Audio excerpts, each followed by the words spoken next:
మన ప్రభువును రక్షకుడునైన యేసయ్య పరిశుద్ధ నామమున చేరువచ్చిన మీకందరికీ నా యొక్క హృదయపూర్వక వందనాలు తెలియజేస్తూ ఉన్నా. ఈరోజు దేవుని యొక్క వాక్యాన్ని మనం ధ్యానించుకుందాం.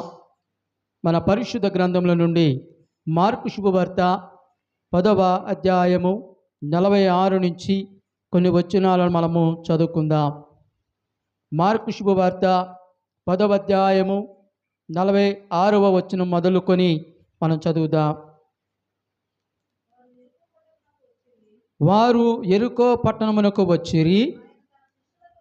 ఆయన తన శిష్యులతోనూ బహు జనసమూహముతోనూ యెరికో నుండి బయలుదేరి వచ్చుచుండగా తీమయి కుమారుడగు బర్తిమయి అను గ్రుడ్డి భిక్షకుడు త్రోవ పక్కన కూర్చుండెను.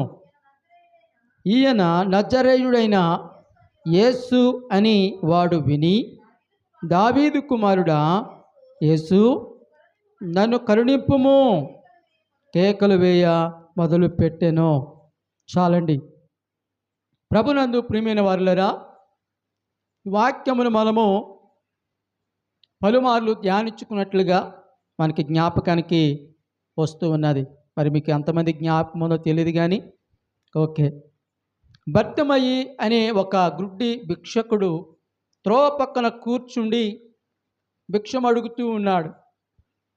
యేసుక్రీస్తు ప్రభువారు యెరికో పట్టణానికి బయలుదేరి వచ్చారు. ఆయన అలాగే ఆయనతో పాటు శిష్యులతో పాటు జన సమూహములు కూడా బయలుదేరి తండోపతండాలుగా ఆ యెరికో పట్టణానికి వచ్చినట్లుగా మనం చూస్తున్నాం. అదే 46 వచనం మనం చూస్తే, వారు యెరికో పట్టణమునకు వచ్చిరి. ఆయన తన శిష్యులతోనూ బహు జన సమూహముతోనూ యెరికో నుండి బయలుదేరి వచ్చుచుండగా, యెరికో పట్టణం నుంచి వారు బయలుదేరి వస్తూ ఉన్నారు. యేసయ్యతో పాటు 12 మంది శిష్యులు, వారితో పాటు జన సమూహములు ఆయనని వెంబడిస్తూ ఆ యొక్క యెరికో పట్టణానికి వచ్చినప్పుడు, ఒక త్రోవ ప్రక్కన బర్తిమయి అనే ఒక భిక్షకుడు అడుక్కుంటూ ఉన్నాడు, భిక్షం ఎత్తుకుంటూ ఉన్నాడు. ఆయన గ్రుడ్డివాడిగా పరిశుద్ధ గ్రంథంలో మనం చూస్తున్నాం. ప్రభునందు ప్రియమైన వారులరా, ఈ గ్రుడ్డి భిక్షకుడు యేసుక్రీస్తు ప్రభువాని గురించి విన్నాడు. ఆయన అద్భుతాలు చేస్తాడని, చాలామందిని ఆయన బాగు చేస్తాడని, అలాగనే ఆయన ఎన్నో అద్భుతాలు ఆశ్చర్య కార్యాలు జరిగించాడని ఈ గ్రుడ్డివాడైనటువంటి బర్తిమయి తన చెవులారా విన్నాడు. ఇలాకానుసారంగా మనం చూస్తే దేవుడు గ్రుడ్డివారికి ఒక తాకిడి అనగా వారు ఏదైనా నోటు పట్టుకుని చూస్తే కనుక అంత జ్ఞానంతో దేవుడు వారికి ఇచ్చినట్లుగా మనం చూస్తున్నాం. వారు నోటు తాకి చూస్తే అది ఏ నోటు అనేది వారు చెప్పగలుగుతారు. దేవుడు అంత ఆ జ్ఞానాన్ని దేవుడు వారికి ఇచ్చాడు. మనం కనుక్కోలేం. ఏ నోటు, అన్ని నోట్లు ఒకలాగే ఉంటాయి మనకి. కానీ ఆ గ్రుడ్డి వారు ఆ నోటును తాకుట ద్వారా ఏ నోటో వారు చెప్పగలరు. దేవుడు ఆ జ్ఞానాన్ని ఇచ్చాడు. ఒకరికొక లోపం ఉంది అని అంటే ఆ లోపాన్ని వారు అధిగమించేటట్టు వేరొక శక్తిని దేవుడు వారికి, వేరొక సామర్థ్యాన్ని దేవుడు వారికి కలగజేస్తా. ఇప్పుడు గ్రుడ్డివారిని మనం అలా చూస్తున్నాం. కుంటివారిని మనం చూస్తే కనుక వారికి కూడా వారి కుంటివారు అనుకుంటాం, కానీ వారికి దేవుడు మరొక సామర్థ్యాన్ని వారికి ఇచ్చి ఉంటాడు. మనం అన్నీ కలిగి ఉండి దేవుడు మనకు ఒక లోపాన్ని పెడతాడు. కొంతమందికి తెలివి తక్కువ వాళ్ళు ఉంటారు, కొంతమంది జ్ఞానం తక్కువగా ఉంటారు, కొంతమంది స్పీడ్గా ఉంటారు, కొంతమంది నెమ్మదిగా ఉంటారు. పని చేసే విషయంలో, మాట్లాడే విషయంలో ఒక్కొక్కరికి ఒక్కొక్క లోపము వారికి ఉంటుంది. మరి గ్రుడ్డి భిక్షకుడైనటువంటి బర్తిమయికి కూడా దేవుడు ఒక లోపమును పెట్టాడు. ఆయన భిక్షకుడే కానీ మరి గుడ్డితనంతో బాధపడుతూ ఉన్నాడు. ప్రభునందు ప్రియమైన వారులరా, యేసుక్రీస్తు ప్రభువారు ఆ దారి వెంట వస్తున్నాడని చెప్పి ఎప్పుడైతే ఈయన విన్నాడో ఆగలేదంట. 47వ వచనంలో మనం చూస్తున్నాం. ఈయన నజరేయుడైన యేసు అని వాడు విని ఏమాత్రం ఆలస్యం చేయలేదు. దావీదు కుమారుడా యేసు, నన్ను కరుణింపుమని కేకలు వేస్తాం. కేకలు వేయడం ప్రారంభించాడు. ఇంకా తట్టుకోలేకున్నాడు. యేసుక్రీస్తు ప్రభువారి గురించి విన్నాడు. ఆయనలో ఒక బలమైనటువంటి కోరిక మిగిలిపోయింది. నా గుడ్డితనాన్ని తీసివేసేది ఆ యేసుక్రీస్తు ప్రభువారే. ఆ నజరేయుడైనటువంటి యేసు మాత్రమే నన్ను బాగు చేయగలడు అని విశ్వాసముతో నమ్మకముతో ఉన్నట్లుగా మనం చూస్తూ ఉన్నాం. ఎప్పుడైతే ఆ దారి వెంట యేసుక్రీస్తు ప్రభువారు వస్తున్నాడని విన్నాడో ఏమాత్రము తడవు చేయక, నజరేయుడైన యేసు నన్ను కరుణించయ్యా, నన్ను కరుణించని కేకలు వేస్తూ అక్కడ గొప్ప శబ్దంతో యేసును కేకలు వేస్తున్నట్లుగా మనం చూస్తున్నాం. ఇప్పుడు జనంలో అంత మంది వెళ్తూ ఉండగా మనం ఎవరైనా పిలిస్తే కనుక వారికి వినబడుతుందంటే వినపడదు. ఏ గుడ్డివాడు ఎంత గట్టిగా అరుస్తుంటాడో ఒక్కసారి మనం ఆలోచన చేయాలి. యేసుని పిలిచాడు, నజరేయుడైన యేసు, దావీదు కుమారుడా, నన్ను కరుణించయ్యా, నన్ను కరుణించు. అలా కేకలు వేస్తూ ఉంటే ప్రక్కనున్న వారికి ఎందుకో ఊరుకో గుడ్డోడా ఊరుకో అని చెప్పి ఆ భర్తమయ్యని, ఆ గుడ్డివాణిని ఏం చేస్తున్నారు, కంట్రోల్ చేస్తూ ఉన్నారు. ఊరుకోరా, ఊరుకో ఊరుకో అని చెప్పి వాడిని గద్దిస్తున్నారు. కానీ ఇంకా మరి ఎక్కువగా దావీదు కుమారుడా నన్ను కరుణింపు మరి ఎక్కువగా కేకలు వేస్తున్నట్లుగా మనం చూస్తున్నాం. ప్రభునందు ప్రియమైన వారులారా, దేవుని యొక్క కార్యం అక్కడ జరగాలి అని అంటే కొంతమంది ఆటంకపరిచేవారు కూడా ఉంటారు. ఆటంకపరుస్తున్నారు కదా, వారు వద్దన్నారు కదా, మానేద్దాంలే అని మనం వెనకడుగు వేయకూడదు. వారు మనల్ని ఆటంకపరచాలని చూసినా దేవుని విషయంలో మనం ముందుకు వెళ్ళేవారిగానే ఉండాలి, వెనకడుగు వేయకూడదు. ఎప్పుడైతే ఊరుకో అని చెప్పి 48వ వచనంలో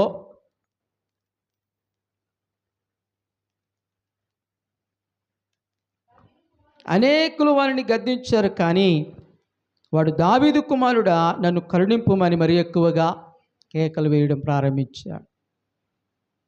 ఆ మరి ఎక్కువగా కేక వేసినప్పుడు యేసుక్రీస్తు ప్రభు వారి యొక్క చెవిని తాకింది.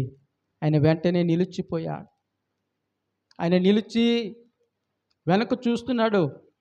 ఇదిగో వారిని పిలవండి అని చెప్పి, ఆ గుడ్డివారిని నా దగ్గర తీసుకురండి అని చెప్పి ఆయన ఆజ్ఞ ఇవ్వగానే, మాట ఇవ్వగానే అక్కడున్న వారు కొంతమంది వెళ్ళి ఆ గుడ్డివాడిని చేయి పట్టుకుని, ఊరుకో యేసే నిన్ను పిలుస్తూ ఉన్నాడు, ఇంకా నువ్వు హ్యాపీ అని చెప్పి అక్కడున్నవారు ఆ గుడ్డివాడిని తీసుకుని రావడానికి ప్రయత్నం చేస్తున్నారు. ప్రభునందు ప్రియమైన వారులారా, ఆ గుడ్డివాడు చేసిన పని ఏందో తెలుసా? 50వ వచనములో, అంతట వాడు బట్టను పారవేసి దిగ్గున లేచి యేసునొద్దకు వచ్చెను. బట్టను పారవేశాడు.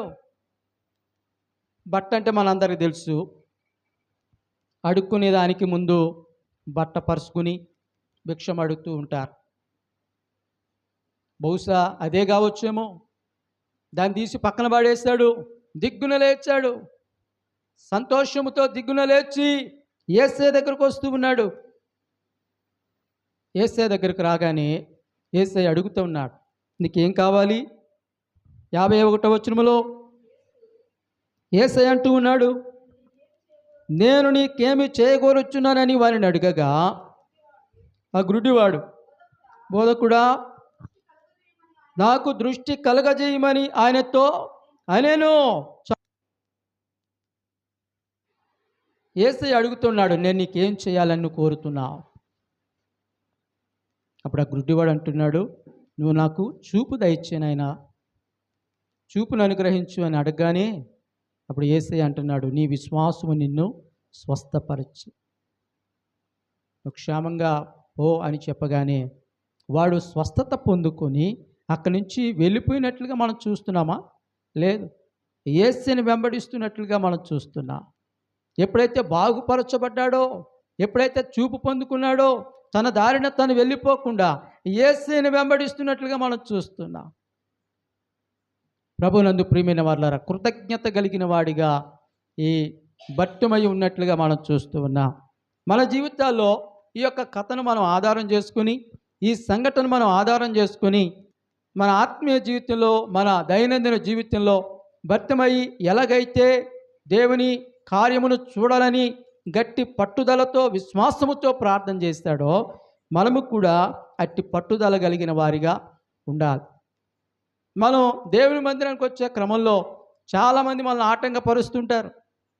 దేవుని పరిచయలో మనం ముందుకు వెళ్తుంటే చాలామంది మనం వెనక్కిలాగే ప్రయత్నం చేస్తూ ఉంటారు. కానీ మనం వారిని మించి మనం ఏం చేయాలా? దేవుని పరిచయలో ముందుకు వెళ్ళే వారికి ఉండాలి. ఎవరో ఏదో అన్నారు కదా అని చెప్పి మనం వెనకడుగు వేస్తే దేవుని కార్యాన్ని మనం చూడలేం. ఈ భర్తమైన కూడా అక్కడున్న వారందరూ కూడా ఊరుకో అని చెప్పి సముదాయించారు. కానీ ఈ భర్తమై మరీ ఎక్కువగా కేకలు వేసి యేసు ప్రభు వారికి వినపడేటట్టుగా, ఆయన నిలిచిపోయేటట్టుగా కేకలు వేసినట్లుగా మనం చూస్తున్నాం. మన ప్రార్థన కూడా అలాగే ఉండాలి. మనం ఏదైనా విషయం గురించి ప్రార్థన చేస్తూ ఉన్నప్పుడు ఆ ప్రార్థనకు జవాబు రాకుండా కొన్ని రోజులు, కొన్ని వారాలు, కొన్ని సంవత్సరాల సమయం పడుతుంది. ఈ లోపల మనల్ని ఆ మాట ఈ మాట చెప్పి మళ్ళీ బాధ పెట్టేవారు ఉంటారు. నువ్వు ప్రార్థన చేస్తున్నా కానీ ఏం ప్రయోజనం లేదు, ఇక నువ్వు గమ్ముకుంటే చాలు, ఇంకా నువ్వు ప్రార్థన చేయకపోవడమే మంచిది, దేవుడు నీకు ఎలాగ సమాధానం ఇవ్వడు అని చెప్పి కొంతమంది మనల్ని అడ్డుపడాలని చూస్తూ ఉంటారు. అలాంటి వారందరికీ కూడా మనము వారిని చూసి మనం వెనకడుగు వేయక మనం ఇంకా ముందుకు వెళ్ళేవారిగా, ఇంకా పట్టుదల కలిగి, నమ్మకం కలిగి మన ముందుకు వెళ్ళేవారిగా ఉండాలని దేవుడు తన వాక్యం ద్వారా మనల్ని హెచ్చరిస్తూ ఉన్నాడు. అంతటా వాడు బట్టను పారవేస్తాడు, తన పాత స్థితిని విడిచిపెట్టేస్తాడు. కానీ ఇంతకుముందు వరకు ఎలాగైతే ఉన్నాడో అవన్నీ కూడా విడిచిపెట్టేస్తాడు. ఆ పాత జీవితాన్ని విడిచిపెట్టి దిగ్గున లేచాడు. ఆలస్యం చేయలేదు, దిగ్గున లేచి ప్రభు దగ్గరకు రావడానికి ఇష్టపడ్డాడు. మనము కూడా ప్రభు దగ్గరికి ఎలా రావాలి చెప్పండి? దిగ్గున మనం లేచి రావాలి.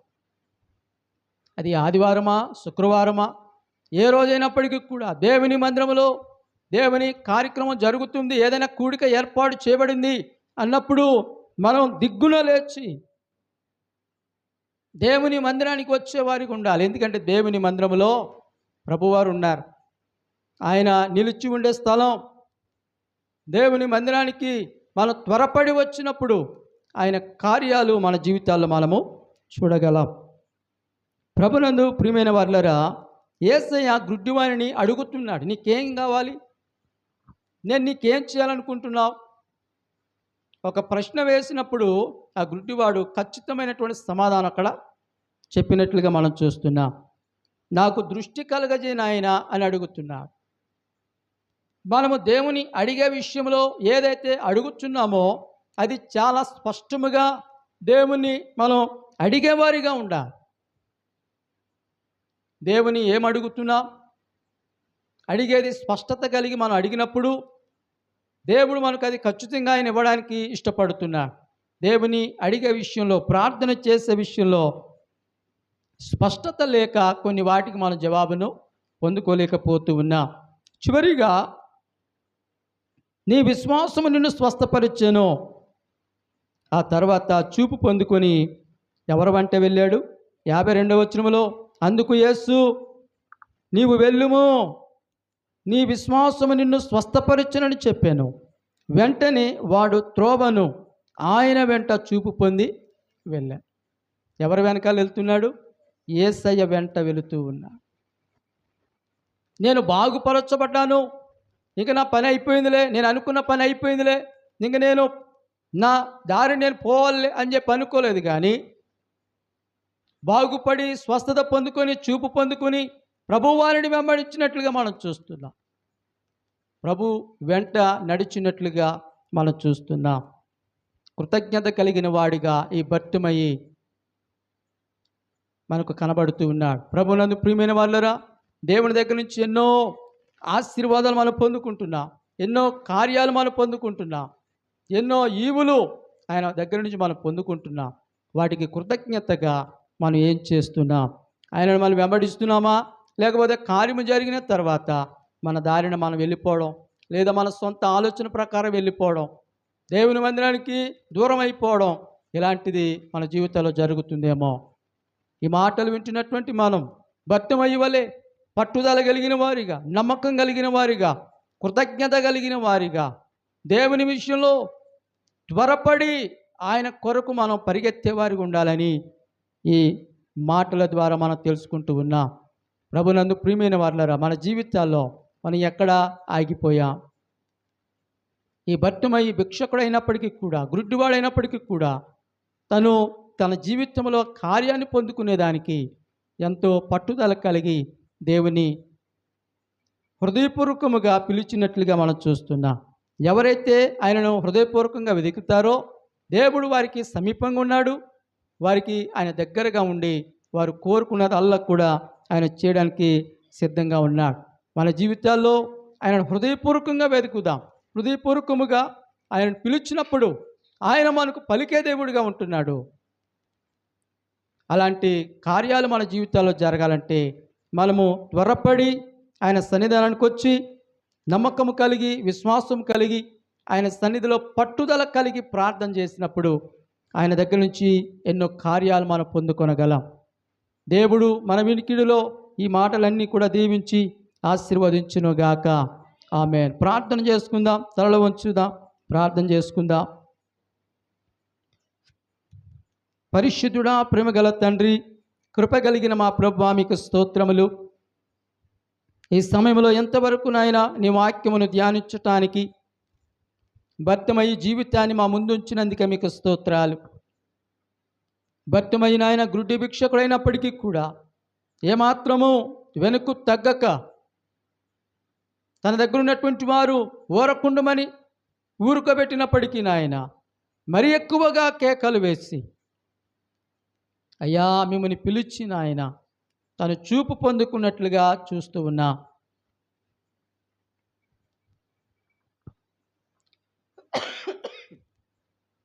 తండ్రి మీకు స్తోత్రములు నాయన. భర్తమయ్య జీవితంలో మీరు చేసిన కార్యమును బట్టి మీకు స్తోత్రాలు. అలాగనే ప్రభువా, మా జీవితాల్లో కూడా ఏదైనా కార్యం మేము తలపెట్టినప్పుడు మేము వెనకడుగు వేయక పట్టుదల కలిగి, విశ్వాసము కలిగి ముందుకు నడిచేవారిగా, అయ్యా మా ఆత్మీయ జీవితంలో మేము త్వరపడి మీ సన్నిధానానికి వచ్చే కృపను దయచేయండి. ఏదైనా కార్యము తలపెట్టినప్పుడు నాయన ఆలస్యము చేయక నీ సన్నిధిలో నమ్మకముతో ప్రార్థన చేసే కృపను మాకు దయచేయండి. భర్తమయ్య జీవితంలో మీరు చేసిన గొప్ప కార్యములు బట్టి నాయన మా జీవితాలు కూడా అటువంటి కార్యములు జరిగించమని వేడుకొనుచున్నా. మీరే బలపరుచిన ఆయన నీ కృపలో మమ్మల్ని అందరినీ ముందుకు నడిపించండి. ఈ వాక్యములు మా హృదయాల్లో నీరు కట్టి ఫలింపచేయండి. విన్నటువంటి మాటల ద్వారా మేమందరము కూడా ఆయన ఇంకనూ మీ సన్నిధిలో మా యొక్క ఆత్మీయ జీవితంలో ముందుకు నడిచే కృపను మాకు అందరికీ దయచేయమని యేసయ్య పరిశుద్ధ నామమున ప్రార్థించి అడిగి వేడుకొనుచున్నా మా పరమ తండ్రి. ఆమేన్. మరి సమయంలో కొన్ని విన్నపాల కొరకై మనం ప్రార్థన చేయబోతున్నాం. ప్రతిదినము ఉదయం ఎక్కువ